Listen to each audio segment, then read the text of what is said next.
Jorge Sigal y Santiago Kovadlov, dos ensayistas, dos amigos de la vida, 60 minutos y todos los temas del mundo para conversar. Café La República, el placer de una charla de domingo. Vermut, política, filosofía, poesía y lo que venga. Café La República, un lugar para encontrarse. Por la 1110, la radio pública de Buenos Aires. 13 y unos minutos. Café La República se llama este boliche. Lo hemos inaugurado hace 5 años, quizás más, porque empezamos en otra radio, así que tiene más de 5 años. Y bueno, es un lugar confortable para nosotros, para Santiago Kovadlov y para mí, porque normalmente es Santiago el que trae algún autor al que miramos no solamente desde el punto de vista de las ideas, sino que tratamos de hacerlo de una manera como lo disfrutamos nosotros, que es en su integridad, tratando de entender el contexto en el que estas personas se han desarrollado, en las que han vivido. Entonces, bueno, a ver, ¿qué novedad tenemos hoy, Santiago? ¿Qué nos trajiste? Café La República, un lugar para el encuentro con personalidades interesantes. Claro. O más aún, personas interesantes. Personas interesantes. Vos sabés que el invitado simbólico de hoy Sí. es Massimo Recalcati. Se trata de un psicoanalista muy destacado, muy buen ensayista, nacido en 1959, Sí. es decir, un hombre relativamente joven, que se ha dedicado a difundir en un lenguaje inspirado y coloquial algunas de las experiencias fundamentales por las que todos atravesamos. En este caso, se trata de un libro que él tituló La luz de las estrellas muertas, ensayo sobre el duelo y la nostalgia. Ensayo sobre el duelo y la nostalgia. Hay que decir, Jorge, para inscribir a este hombre en el contexto que merece, que toda la cultura italiana del siglo XX, y particularmente la que se inicia después de la etapa del fascismo, Sí. es una cultura notable en protagonismo creciente en el campo de la filosofía, la jurisprudencia, la ética y el psicoanálisis. El papel de Italia en la producción de un pensamiento filosófico y psicoanalítico de veras innovador en cuanto al alcance social que tuvo, encontró en Massimo Recalcati uno de sus grandes promotores. Yo te hablaba antes de la jurisprudencia y la ética, pensaba en Bobbio. Claro. Te hablaba de la filosofía, pensaba en Agamben. Es decir, cómo Italia logra proyectarse, reconstruirse en el campo de la sensibilidad libre, democrática y crítica después de esa tragedia que fue el fascismo. ¿Y vos crees que eso es como un amanecer? ¿Vos crees que tiene que ver la privación, el sufrimiento anterior con esas ansias de creación, digo o no? No, es una muy buena pregunta. Yo creo que tiene muchísimo que ver con este libro. ¿Y sabes por qué tu pregunta es fecunda? ¿Qué es lo que hace uno con su experiencia cuando esa experiencia es desfavorable o dolorosa? Sí. ¿Qué hace uno con la muerte de aquellos seres que quiere?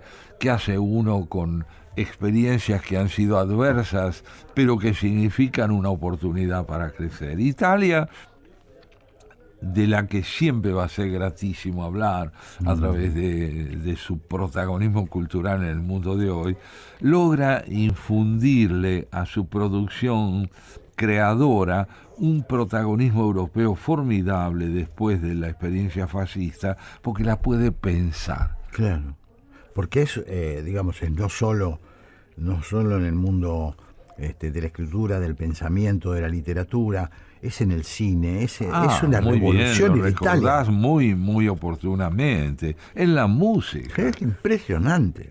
En la música, nosotros que tenemos la buena costumbre de difundir mucha música europea y norteamericana, sabemos perfectamente que tanto en el orden popular como en el orden de la música clásica, ¿no es cierto?, Italia ha logrado una estelaridad fenomenal.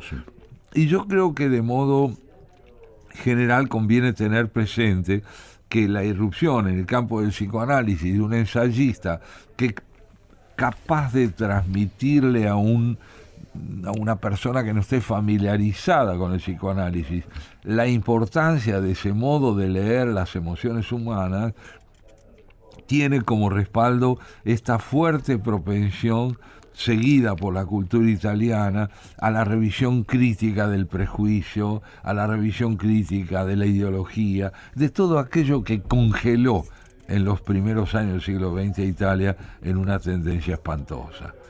Claro, muy interesante, ¿no? Muy interesante. A mí me parece que sí. Y bueno, y te diría que si me preguntases o le preguntáramos a Massimo Recalcati, ¿de qué trata su libro, don Massimo? Este libro tan hermosamente titulado en italiano La luce delle stelle morte, saggio sul luto e nostalgia. A ver, las luces de las estrellas, la luz de las estrellas muertas, ensayo sobre el luto y la nostalgia. Qué lindo. Realmente un título espectacular, ¿no? Es un enorme. Y ahora vamos a ver a qué viene lo de las estrellas muertas. Claro. Pero si le preguntáramos a Recalcati qué nos puede decir sobre el tema de su libro, podemos leer lo que nos dice. El núcleo de este libro es la relación de la vida humana con la experiencia traumática de la pérdida. Lo que ocurre en nuestro interior cuando la enfermedad y la muerte arrebatan de nuestros brazos a las personas que conferían sentido a nuestra vida y a nuestro mundo.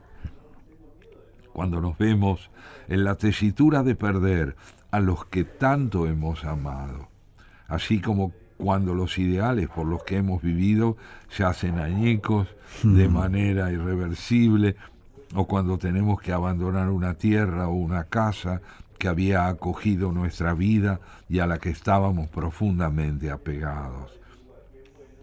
El trauma de la pérdida se repite varias veces a lo largo de nuestra existencia, porque la vida no tiene más remedio que discurrir a través de sus innumerables muertos. Y no solo nos referimos a las personas difuntas, sino a todas las muertes, todas las pérdidas que hemos experimentado simbólicamente. ¿Qué clase de vacío se abre dentro y fuera de nosotros, lastrando nuestra vida hasta el punto, como puede ocurrir en las circunstancias más dramáticas, de empujarla a rechazar la vida? ¿Y qué trabajo hay que realizar para volver a vivir, para hacernos desear vivir de nuevo? Y en última instancia, ¿qué sucede en cambio cuando ese trabajo resulta imposible de realizar y nos sentimos perdidos junto con quienes hemos perdido? Vuelve sobre Freud, ¿no es cierto? Así es. Duelo y melancolía. Duelo y melancolía, y viene a decirnos, ¿es un destino irreversible el de la melancolía? ¿Debemos extraviarnos con quienes hemos perdido o podemos hacer algo con lo que tanto hizo de nosotros? En aquel sentido formidable en que Jean-Paul Sartre decía, no importa lo que la historia ha hecho del hombre, sino lo que el hombre hace con lo que la historia hizo de él.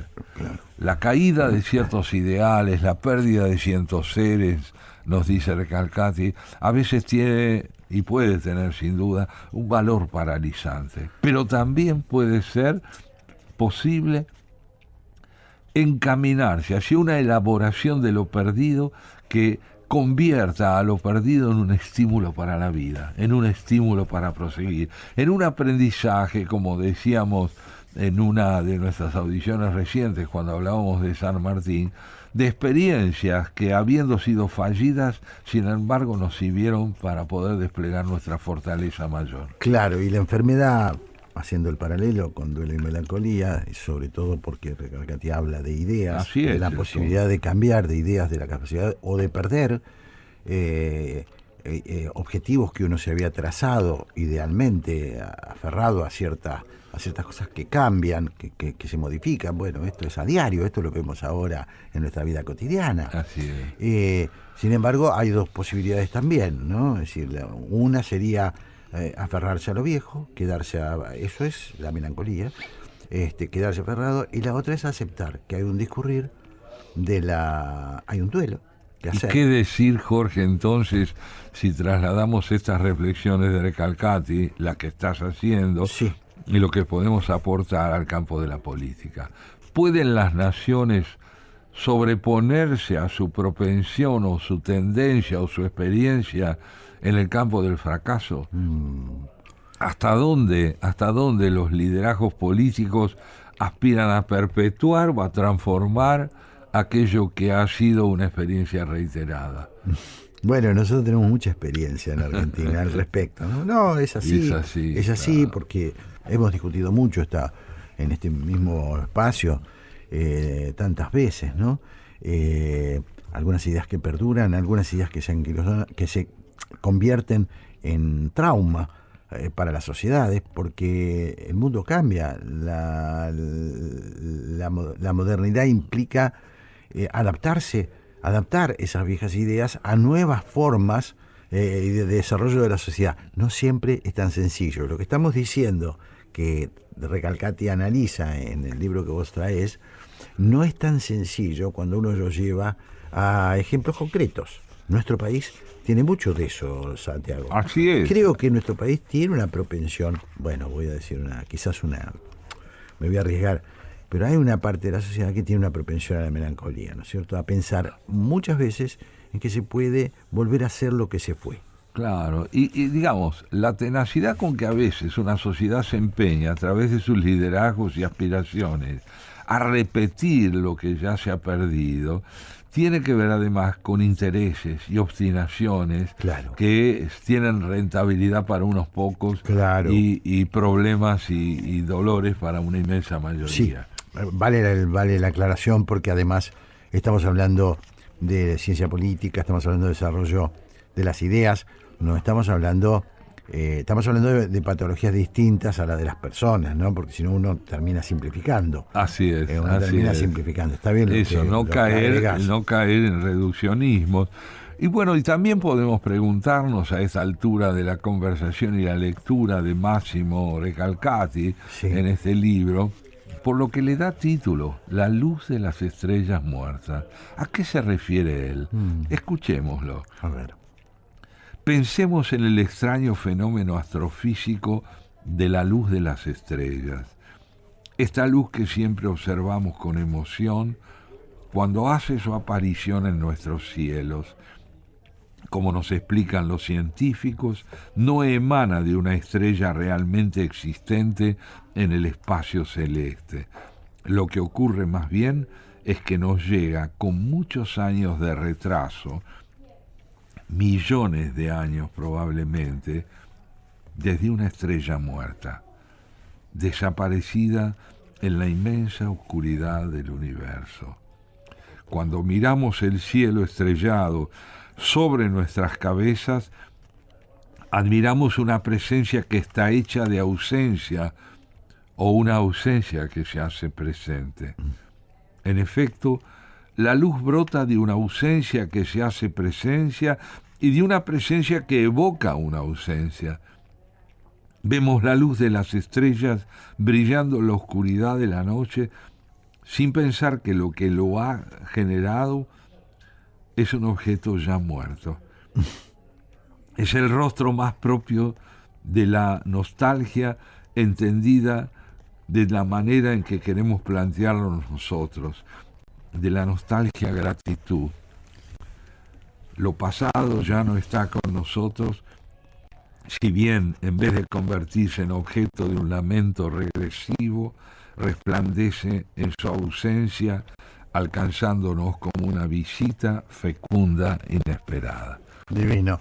¿Te parece que hacemos una pausa? Sí, escuchamos un temita y volvemos sobre Recalcati y este concepto tan particular esa mirada psicoanalítica, diría. Sin duda, y filosófica. Y filosófica. Y por no decir astronómica. Muy bien. Café La República. La hora de la tertulia entre amigos en Haciendo Pie.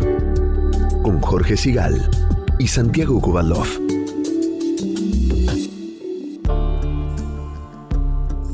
Muy bien, Santiago, estamos entonces hablando de Máximo Recalcati. Autor de este libro maravilloso titulado La luz de las estrellas muertas, ensayo sobre el duelo y la nostalgia, editado por Anagrama, entre nosotros. Qué lindo, qué lindo. ¿Qué nos dice este hombre? Estábamos diciendo, Jorge, Sí. que él tituló este libro del modo en que lo hizo para mostrar qué puede sobrevivir en términos de fecundidad de aquello que se ha perdido. No solo la desaparición de alguien querido connota una pérdida que acaso nunca se termina de elaborar precisamente porque es querido, Sí. pero sí puede al unísono brindarnos a nosotros la posibilidad de un pensamiento y una actitud alternativa que no solo es la de llorar lo perdido, sino también de valernos de su significado amoroso en nosotros para sostenernos en la acción cotidiana y en un pensamiento creativo. Muy interesante.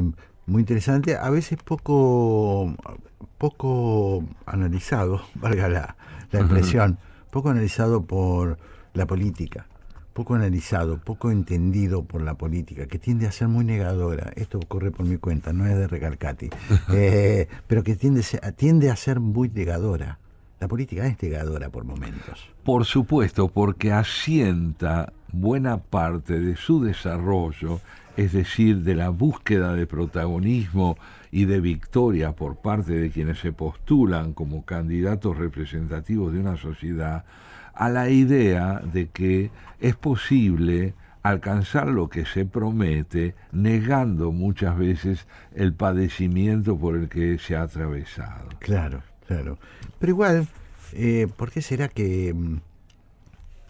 Bueno, tiene su explicación, ¿no? Que nos aferremos, o que la política se aferre, no nosotros, que la política se aferre al pasado, estaba pensando yo, al pasado, pero claro, es aferrarse a un pasado exitoso, Claro, supuestamente exitoso desde la visión, exitoso. desde... Claro, tenés mucha razón, pero además por esta idea, creo yo, tan poderosa en las sociedades, Sí. que es la ilusión, la idea de que Claro. es posible salir mediante una figura redencional de aquel espacio problemático o de frustración en el que hemos vivido. Claro. Siempre advertimos que en aquellos que se postulan para dirigir una sociedad abunda esta propensión a decir conmigo es posible lo que hasta hoy no lo fue. Claro.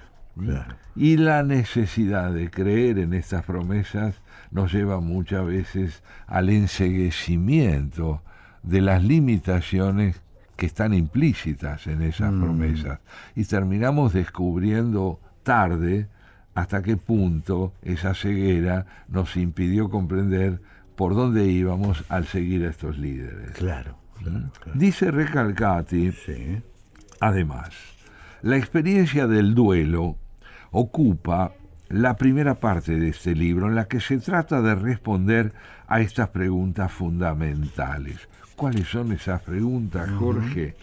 ¿Qué clase de vacío se abre dentro y fuera de nosotros, lastrando nuestra vida hasta el punto de empujarla a rechazar la vida? ¿Y qué trabajo hay que realizar para volver a vivir, para hacernos desear vivir de nuevo, como habíamos leído hace un momento? La segunda parte, en cambio, está dedicada a la nostalgia.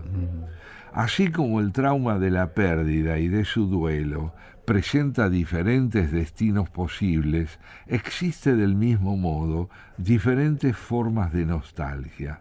Un duelo puede volverse crónico, melancolía, puede verse aparentemente negado, manía, o puede dar lugar a un trabajo simbólico auténtico y fecundo en torno al vacío abierto por la pérdida del objeto, elaboración del duelo.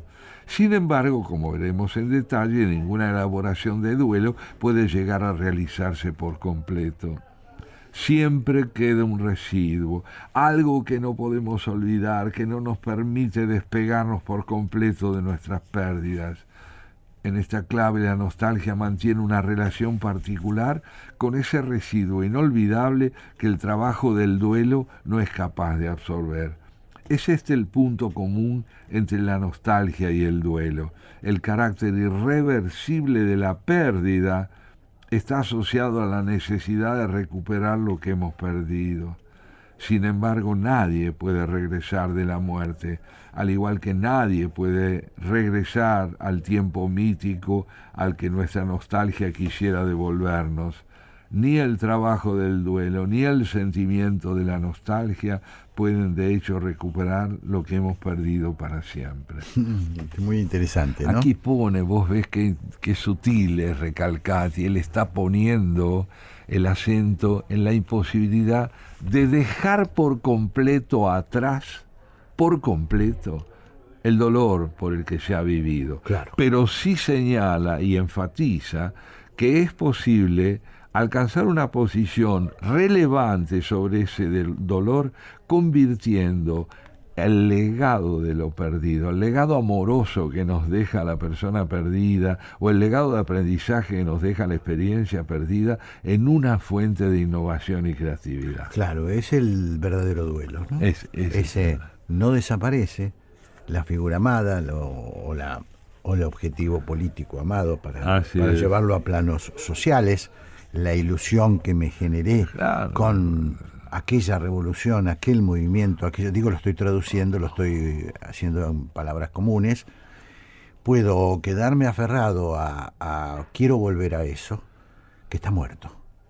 O puedo elaborar el duelo y decir aquello fue bueno, yo podría tomar cosas de lo que me dejó para seguir viviendo. Lo estoy trasladando a la política, lo que Freud analizó en el ser humano. Pero no hay duda, es decir, no caer en la idealización de lo perdido como para querer reponerlo literalmente, sino advertir que hay una lección allí que es fecunda y puede ser aprovechada. Y vos sabés que yo lo vi mucho esto en mis lecturas y en mi estudio de la filosofía. Sí. Ser platónicos hoy en día es absurdo. Claro. Pero presumir que Platón no tiene nada para dejarnos en términos de derecho es una locura. Claro. ¿No es cierto? San Agustín tiene razón, y yo creo que se ha equivocado en muchas cosas, pero claro, es un pensador del siglo IV, y naturalmente en su tiempo lo suyo fue enteramente fecundo para mucha gente. Hoy podemos homologar a San Agustín con un pensador estéril, de ninguna manera. Su fecundidad es infinita si sabemos heredar aquello de su pensamiento que sigue hablándole al presente. Claro. Y esta es la luz de las estrellas muertas. Bueno, qué interesante y qué sutil la diferencia entre una cosa y la otra. Esto que estamos hablando, que parece que Recalcati lo hace simple, quiero decir, porque lo entendemos. Sí, notable, se expresa con una elocuencia formidable. Claro, sin embargo es un tema muy complejo en la vida social. Así es, y en la vida individual, y en la vida social, porque yo creo que lo que él está haciendo es trasladar, insisto, de la vida individual, de lo que pasa con el duelo habitualmente y con la melancolía, a la vida social. Sin duda. Él está haciendo eso, y no por casualidad este libro que vos trajiste comenzaste hablando vos de la posguerra, ¿no? De esta generación, que es la generación que vivió su infancia en la más trágica guerra de Europa, ¿no? Estás ingresando en un orden muy importante, Jorge, con lo que decís, porque si de algo somos herederos como generación, si de algo somos herederos, sí, es de la posibilidad de entender qué nos ha dejado como enseñanza la Primera y la Segunda Guerra Mundial. Esa posibilidad de volver sobre lo que ocurre en el mundo contemporáneo entre 1945 y la época en que vivimos, en la cual aquellos ideales democráticos que impulsaron la reconstrucción de Europa y al mismo tiempo la hegemonía de Estados Unidos, y que hoy están parcialmente desdibujados Sí. por el auge del populismo y los dogmatismos, Sí.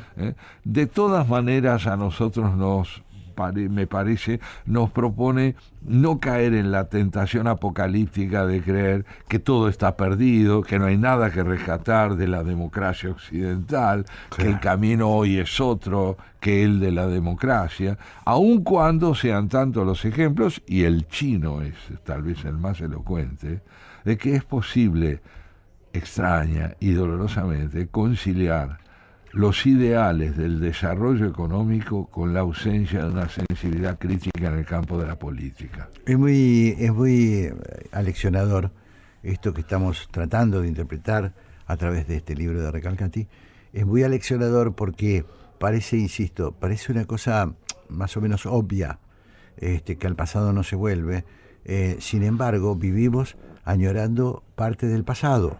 Seguimos pensando que aquel mundo, por ejemplo, de la posguerra, ese mundo idílico, bueno, es que fueron años con sus dolores y sus crueldades y sus cosas, no estoy haciendo de esto un panegírico de una época, pero hay una cosa que marcó tan fuerte, la Segunda Guerra sobre todo, ¿no es cierto? Pero Santiago, el nazismo, el fascismo, que el post-trauma es tentador. Y sin embargo se puede tomar mucho de eso, se corresponde tomar mucho de ese post-trauma, pero tenés que adaptarlo a las circunstancias presentes. Claro, ¿cierto? claro. Si hoy el desafío es privilegiar el matiz en la interpretación de los hechos. Claro. Es advertir que no todo cabe en una misma definición y en un mismo planteo. Totalmente. Lo que ha muerto, como las estrellas de las que nos habla Recalcati,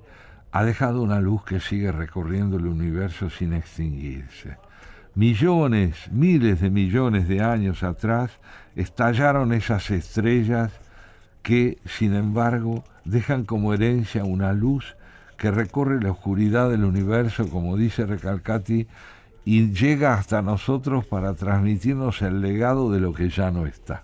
Claro. Esto simbólica y metafóricamente es lo que nos lleva al campo en el que estamos hablando. El pasado no pide, donde hay sensatez, el pasado no pide ser revivido.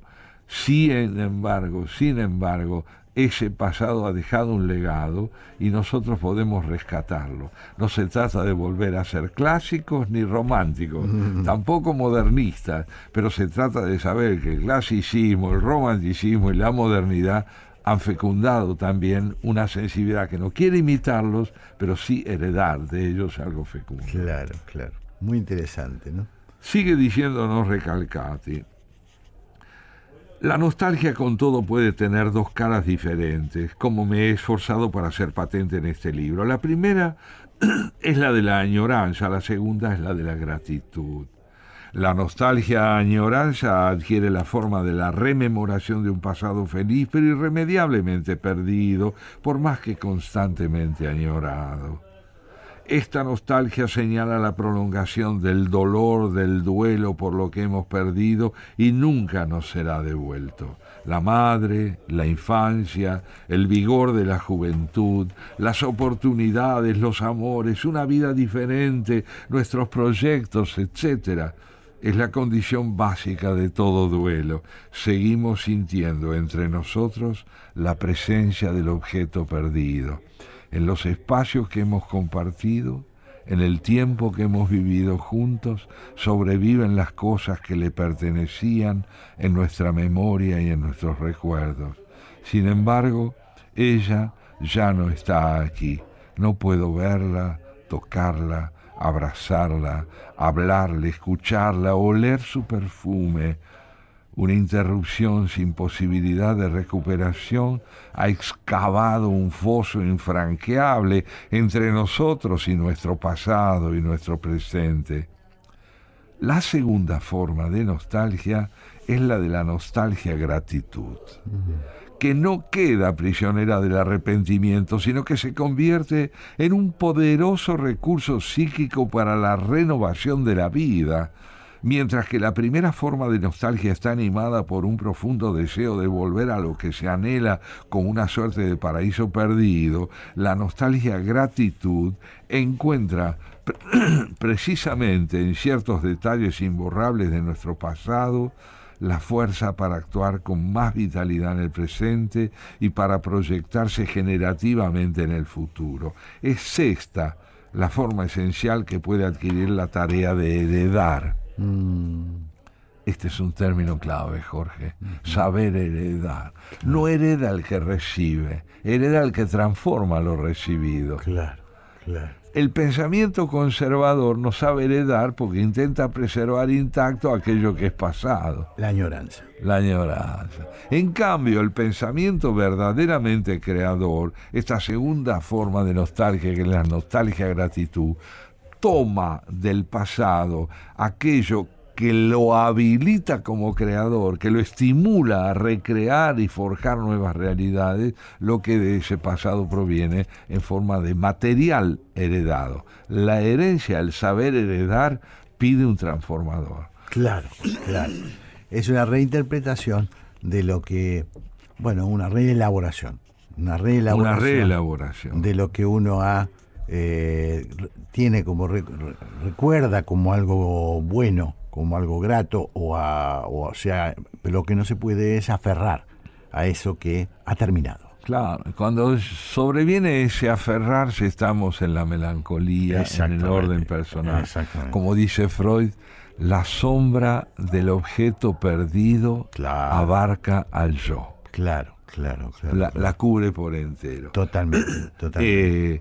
Me parece a mí que es muy interesante en tiempos como los actuales, y no solo en el orden psicoanalítico, tener en cuenta cuál es la tarea primordial que Recalcati nos propone.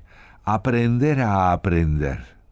Aprender a aprender, porque aprender significa justamente no solo tener a disposición una materia determinada, sino saber interpretarla para que promueva en nosotros una acción creadora. Creo yo, no sé si lo hicimos alguna vez en el programa, haberte contado que cuando yo estudiaba en el colegio secundario, en un colegio italiano de San Pablo, Brasil, sí, la profesora de historia, una profesora magnífica de historia moderna, nos convocaba al frente para dar la lección, sí, y nos decía: a ver, Kovadlov, dígame, ¿cuál es la situación del tercer estado en Francia hacia 1780, o sea, de la burguesía? ¿No? ¿Cuál es la situación? Y añadía de inmediato, antes de que yo me pusiera a hablar: recuerde que yo ya lo sé.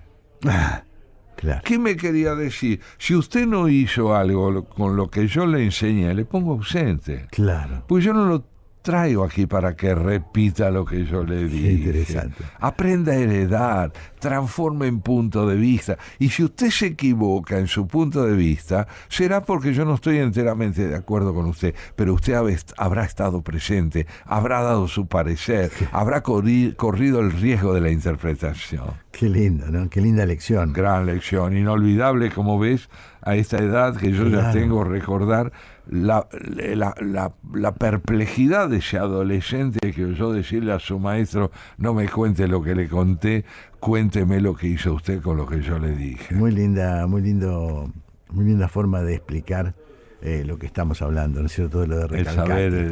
El saber heredar. Es no pegarse a la nostalgia, no aferrarse a la repetición, sino reelaborar con lo que uno ha sufrido, con lo que uno, porque estamos hablando de eso, estamos hablando de agarramiento. Y además de proyectarlo al campo psicológico y político, Recalcati nos dice que este segundo rostro de la nostalgia, de la nostalgia gratitud, es el que podemos encontrar magistralmente expresado en algunas grandes obras de arte, pero también en ese extraño fenómeno astrofísico que es el de la luz de las estrellas muertas.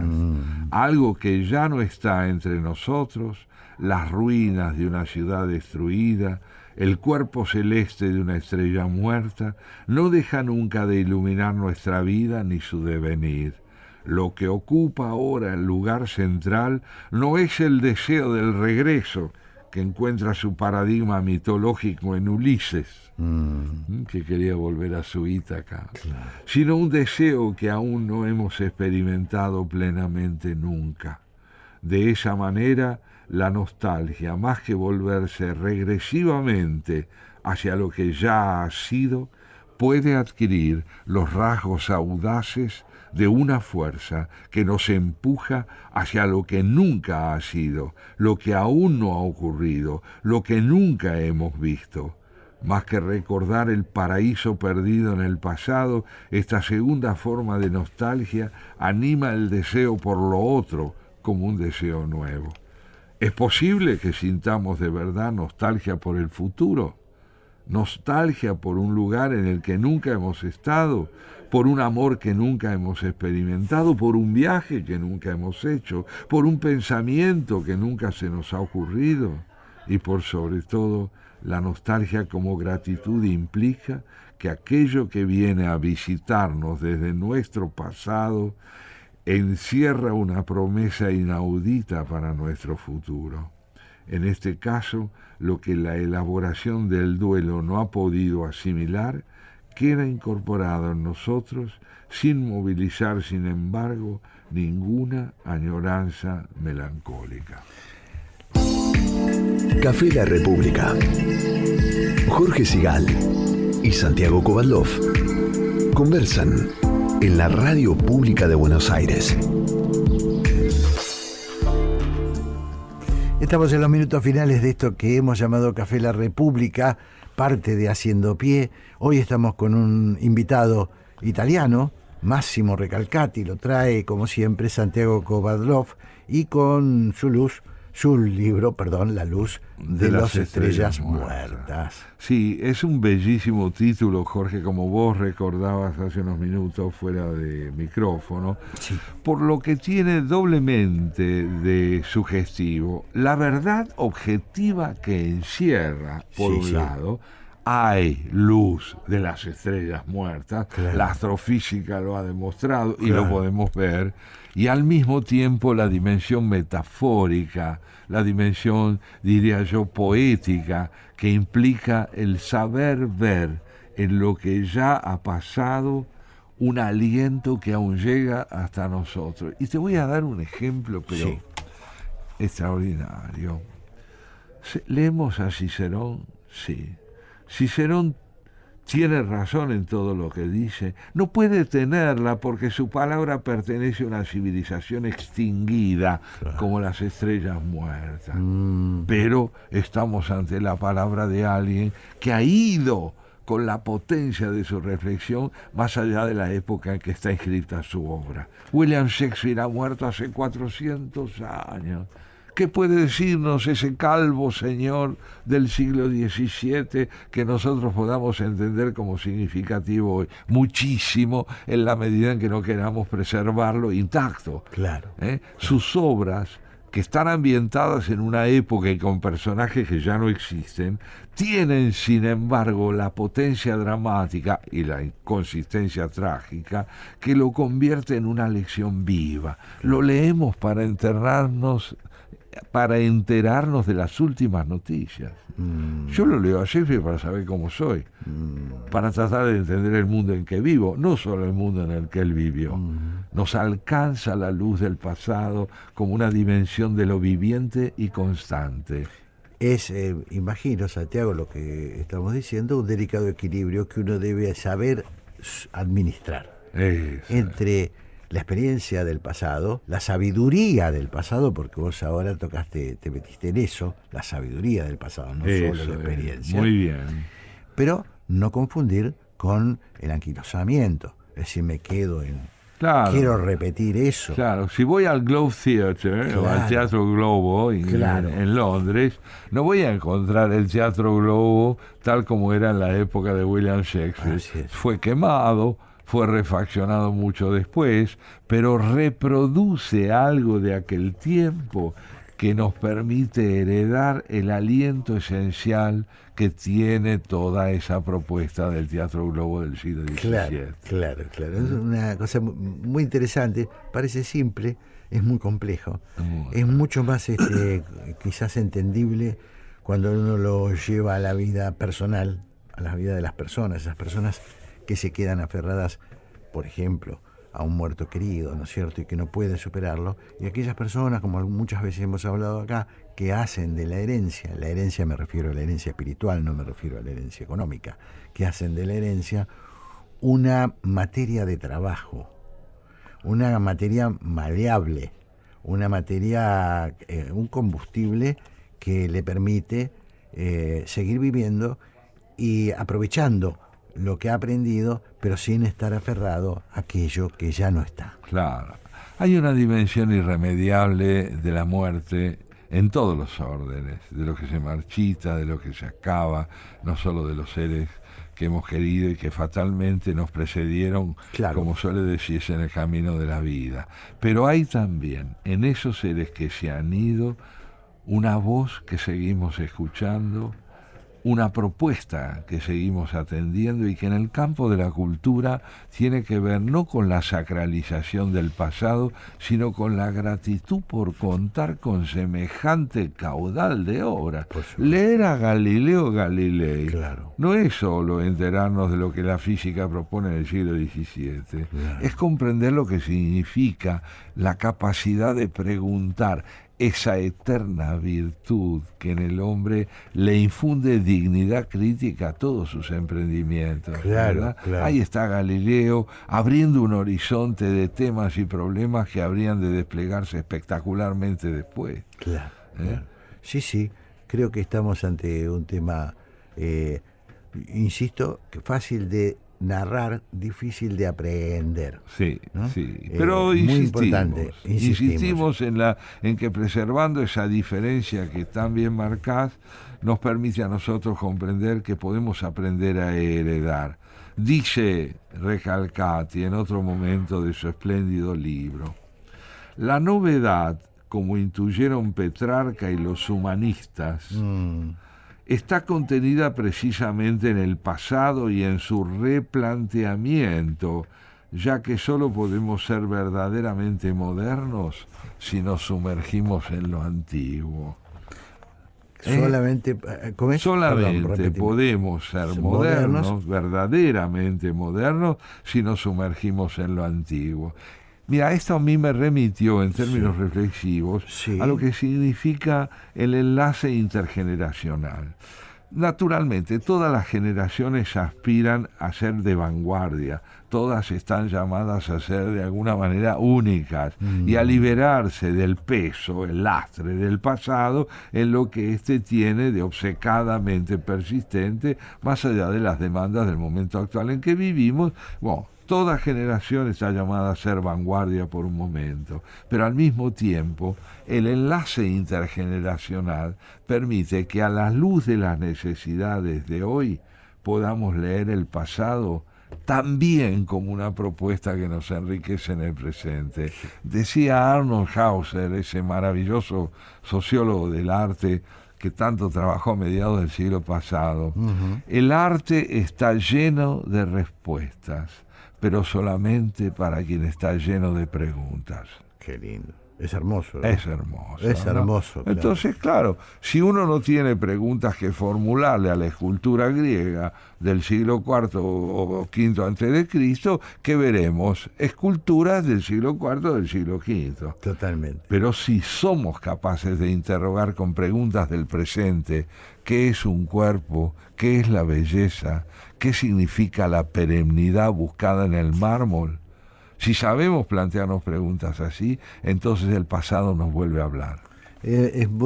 Parece muy fácil, parece algo lógico lo que está diciendo Santiago sobre la base del libro de Recalcati, pero ha pasado algunas veces en la historia que se ha querido, que ha querido una generación